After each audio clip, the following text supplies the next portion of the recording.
प्यारे प्यारे भाइयों, कैसे हो आप लोग। आई होप आप लोग अच्छे होंगे।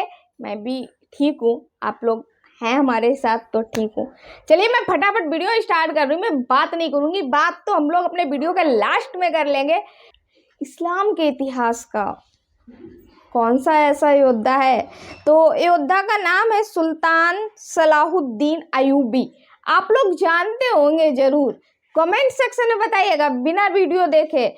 अब वीडियो तो मैं दिखा ही रही हूँ, इनका ओरिजिनल वीडियो लिंक डिस्क्रिप्शन में मेंशन है मेरे।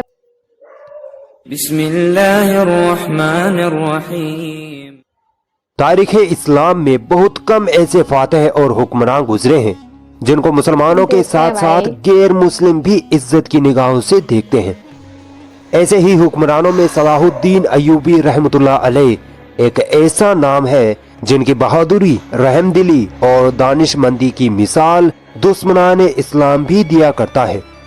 अक्सर मुसलमानों ने सलाहुद्दीन अय्यूबी का नाम तो जरूर सुना होगा, मगर अफसोस बहुत कम मुसलमान ऐसे हैं जो इस्लाम के इस मुजाहिद के इतिहास के बारे में जानते होंगे, क्योंकि आज का मुसलमान इस्लाम के हीरो से ज्यादा हॉलीवुड बॉलीवुड के हीरो के बारे में जानने की दिलचस्पी रखता है।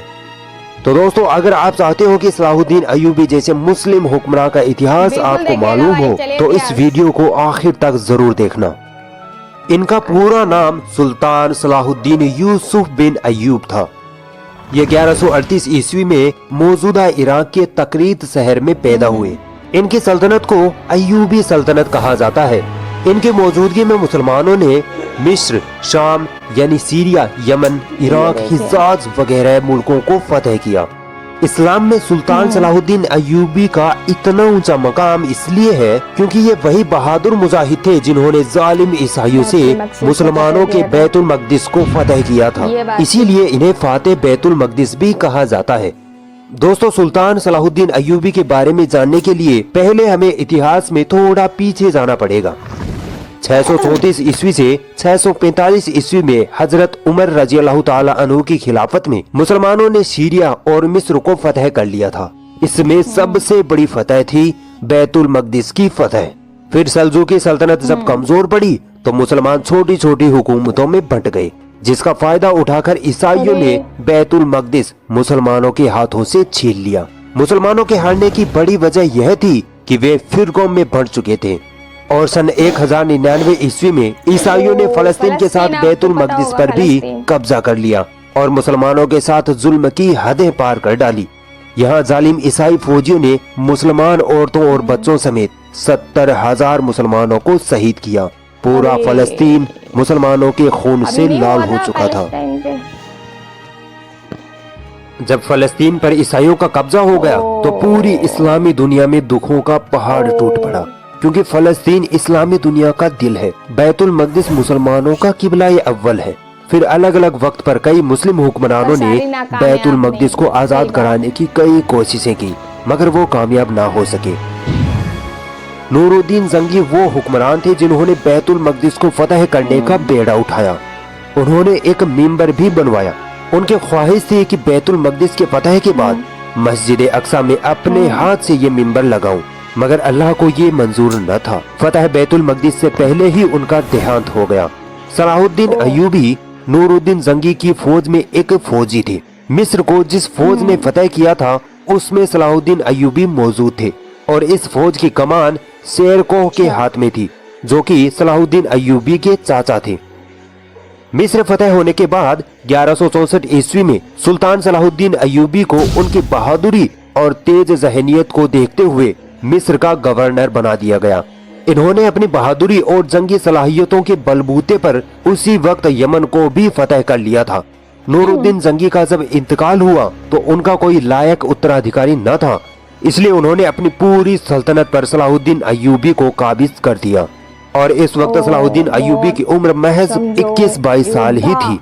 इस उम्र से आप अंदाजा लगा सकते हैं कि सलाहुद्दीन अय्यूबी किस कदर बहादुर और बेहतरीन हुक्मरानी के मालिक थे। सुल्तान सलाहुद्दीन अय्यूबी ने बैतुल मक़दिस को फतह करने को अपनी जिंदगी का मकसद बना लिया था। इनके दिलो दिमाग में इस्लाम का जज्बा भरा पड़ा था। इस्लाम के लिए कुछ कर गुजरने का इन्होंने ठान लिया था और फिर अल्लाह ताला ने मिस्र के हुक्मरान के तौर पर इनको पावर भी दे दी। सुल्तान सलाहुद्दीन अय्यूबी जब मिस्र पहुँचे तो उन्होंने देखा कि ईसाइयों ने मिस्र को बर्बाद करके रख दिया है। यहाँ के लोग शराब में धुत रहे थे, जिनाकारी बिल्कुल आम हो चुकी थी। मिस्र की हुकूमत में कुछ मुसलमान ऐसे भी थे जो ईसाइयों के एजेंट थे। सुल्तान सलाहुद्दीन अय्यूबी को इन दोनों मुसीबतों से लड़ना था। पहला तो शराब और जिनाकारी को मुल्क से खत्म करना, जो कि इतना आसान न था, और दूसरा उन गद्दार मुसलमानों को ढूंढ निकालना जो ईसाइयों के एजेंट बन बैठे थे। और उधर बैतुल मकदिस की फतह करने के लिए सलीबियों से भी जंग जारी रखनी थी। तो जब सलाहुद्दीन अय्यूबी मिस्र में दाखिल हुए तो वहाँ का जो सबसे बड़ा फौजी कमांडर था, जिसका नाम नाजी था, वो सलाहुद्दीन अय्यूबी को देखकर मुस्कुराता है, क्योंकि ये पक्का ईसाइयों का एजेंट था और उन्हीं के लिए मिस्र में काम कर रहा था। तो उसने जब देखा कि 22 साल का नौजवान दीन इस्लाम की बातें कर रहा है, बैतुल मकदिस को फतह करने की बड़ी बड़ी बातें कर रहा है, तो जब वो अपने शैतानी साथियों की महफिल में बैठा तो उसके साथियों ने कहा कि अब तो तुम्हारे इरादे कामयाब न होंगे, क्योंकि अब एक सच्चा मुसलमान हुक्मरान तुम पर हाकिम हो गया है। तो उस ईसाई एजेंट नाजी ने हंसकर कहा कि अरे ये तो बच्चा है, हम इस बच्चे को पाल लेंगे, मैं देख लूंगा सलाहुद्दीन अय्यूबी को। लेकिन बहुत जल्द पता चल गया कि ये बच्चा नहीं, ये नाव को चने चबवाने वाला योद्धा है। दोस्तों, उस दौर में जब ईसाई मुसलमानों से जंग तलवारों की ताकत पर न जीत पाते तो मुसलमानों की फौज में अपने एजेंट भेज देते और दो चीजों से मुस्लिम हुक्मरानों को अपने वश में करने की साजिश करते, एक तो शराब, दूसरी खूबसूरत लड़कियां। ईसाई हुक्मरान अपनी ही बेटियों को मुस्लिम हुक्मरानों के खेमे में ये कहकर भेज देते कि जाओ तुम उसके साथ कैसे भी करके जिना करो, उसको अपनी तरफ माइल करो, अल्लाह तुम्हें सीधे जन्नत देगा। और अक्सर हुक्मरान इन ईसाइयों की इस शैतानी साजिश का शिकार हो जाते। जब बैतुल मकदिस के ईसाई हुक्मरानों को पता चला कि सलाहुद्दीन अय्यूबी नाम का जंगजू लड़का बैतुल मकदिस को फतह करने की बात करता है, तो उन ईसाइयों ने सलाहुद्दीन अय्यूबी के साथ भी यही चाल चली। नाजी, जो मुसलमानों के भेष में ईसाइयों का एजेंट था, उसने कई मर्तबा सलाहुद्दीन अय्यूबी को अलग अलग महफिलों में बहाने से शराब पिलाने की कोशिशें की, मगर सलाहुद्दीन अय्यूबी पक्के मोमिन थे। वो कहते कि ये मुस्लिम देश है, यहाँ शराब पीना हराम है और मैं तो बिल्कुल भी शराब नहीं पीऊंगा।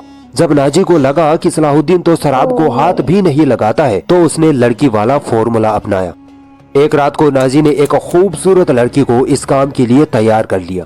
फिर सलाहुद्दीन अय्यूबी के पास आकर बोला कि सुल्तान, एक लड़की परेशान है, बहुत दूर से आई है, आपसे बड़ी उम्मीदें लगाई हुई है, वो आपसे मिलना चाहती है। सुल्तान सलाहुद्दीन अय्यूबी ने कहा कि ठीक है, बुला लो। नाजी ने कहा नहीं नहीं सुल्तान, वो आपसे अकेले में ही अपनी परेशानी बताने की जिद कर रही है। तब सुल्तान सलाहुद्दीन अय्यूबी मुस्कुराए, क्योंकि उनको अंदाजा हो गया था कि ये बदबख्त मुझे किस साजिश में फंसाना चाहता है।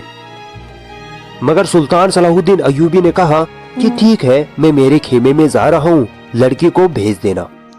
फिर उस लड़की को भेजा गया। हालांकि पूरी प्लानिंग ये थी कि उस लड़की को कहा गया था कि तुम जाओ और किसी न किसी तरह सुल्तान के साथ फहश हरकतें करो और सुल्तान को अपनी तरफ माइल करो, और अगर तुम सुल्तान को एक गिलास भी शराब पिला दो तो जो तुम मांगोगी वो तुम्हें दिया जाएगा। मगर जब लड़की अंदर गई तो सलाहुद्दीन अय्यूबी ने उसे देखते ही अपने कंधे से चादर उतारी और उस लड़की को दी और कहा कि इससे अपना बदन ढक लो।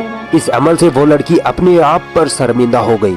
सलाहुद्दीन अय्यूबी ने उससे पूछा कि तुम्हारे माँ बाप कौन है, तो वो लड़की इस सवाल का जवाब ना दे सकी, क्योंकि ईसाई ऐसी ही लड़कियों को बचपन में ही कहीं से अगवा कर लिया करते थे और इस तरह के कामों के लिए उनकी खास परवरिश किया करते थे। फिर वो लड़की रोते हुए बोली कि इन लोगों ने मुझे आपके साथ फहश हरकतें करने के लिए भेजा था। सुल्तान सलाहुद्दीन अय्यूबी मुस्कुराए और कहा कि जाओ उनसे कह दो कि जो काम तुमने कहा था वो मैंने कर दिया।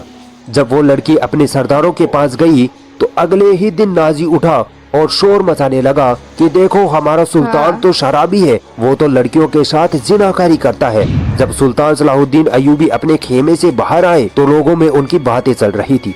सुल्तान ने कहा कि जरा उस लड़की को तो पूछ लो कि रात को क्या हुआ था। जब लड़की को बुलाया गया तो उस लड़की ने सबके सामने कहा कि जिस खुदा को मैं मानती हूँ उसकी कसम, मैंने सलाहुद्दीन जैसा बहादुर और शरीफ इंसान आज तक नहीं देखा। मैं रात भर उनके साथ रही, मगर सुल्तान ने एक गलत निगाह भी मुझ पर न डाली। फिर उस नाजी का काला मुंह हुआ। तो दोस्तों, ये किरदार था सुल्तान सलाहुद्दीन अय्यूबी का। तो और बताइए आज का युग देखिए, पहले का युग देखिए। लोग कहते थे पहले के युग में लोग अच्छे नहीं थे, आज के युग में तो हमें लगता है बहुत ही बुरे लोग हैं भाई। आज कंपेयर कर लीजिए आज के युग से पहले के युग से। और लोग कहते हैं मुस्लिम भाई कैसे होते हैं, तो भाई पहले के पुराने ही मुस्लिम भाई लोग देख लीजिए ना, पुराना इतिहास है भाई। ये मैंने अपने हाथों से तो नहीं बनाया, ना ही मैंने लिख दिया है, ये मुझे वीडियो मिला है भाई। और वीडियो भी एक इतिहास के रूप में, इतिहास में लिखा है भाई। कहते नहीं है खुदा गवाह, तो इसी तरीके से इतिहास गवाह है इन सब चीज़ों का। तो देखिए भाई पहले, अब आज के टाइम में इतना धुंध, इतना गंदगी क्यों फैला हुआ है भाई।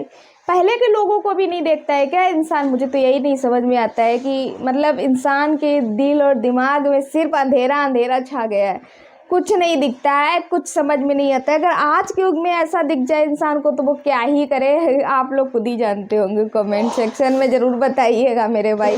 तो ये है, तो भाई मैं तो ये कहूँगी जैसे लोग पहले थे कोशिश करिए। वैसे तो पैसा तो कोई नहीं बन पाएगा मुझे पता है, लेकिन उनका 1% बनने की ज़रूर कोशिश करिए, शायद कुछ अच्छा हो। अगर 1% तक पहले के लोगों की तरह बनने की कोशिश की जाए ना, तो दुनिया सुधर जाए, दुनिया समाज सुधर जाए। लोग ना, लड़कियां अच्छे से चलने लगे, लड़कियां सेफ महसूस करने लगे खुद को। तो ये है।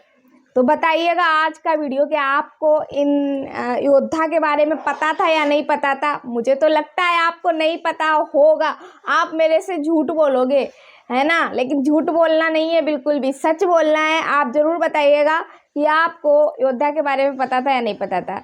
मैं ऐसा वीडियो लेके आई हूँ, मैं ढूंढ ढूंढ के ही वीडियो लाती हूँ भाई। मुझे लगता है कि जो चीज़ मुझे नहीं पता है, मेरे को मानना है जो हम लोग की उम्र के लोग चल रहे हैं शायद उनको भी ये बात ना पता हो। पुराने लोगों को तो जाहिर सी बात है, पुराने लोगों को तो पता होगी, पर नए बच्चों को नहीं पता होगी भाई, है ना। सभी को हीरो आज के कौन है कौन नहीं उनके बारे में पता होता है, पर जो पुराने टाइम के जो हीरो हैं उनके बारे में किसी को नहीं पता होता, पुराना नाम कोई याद भी नहीं रखता। तो चलो आज का वीडियो जरूर बताइएगा, ठीक है ना। मिलती हूँ मैं किसी नेक्स्ट वीडियो नेक्स्ट टॉपिक के साथ में। तब तक के लिए अपना ध्यान रखिए, अपने पूरे परिवार का ध्यान रखिए, दुआ में याद रखिए। अल्लाह।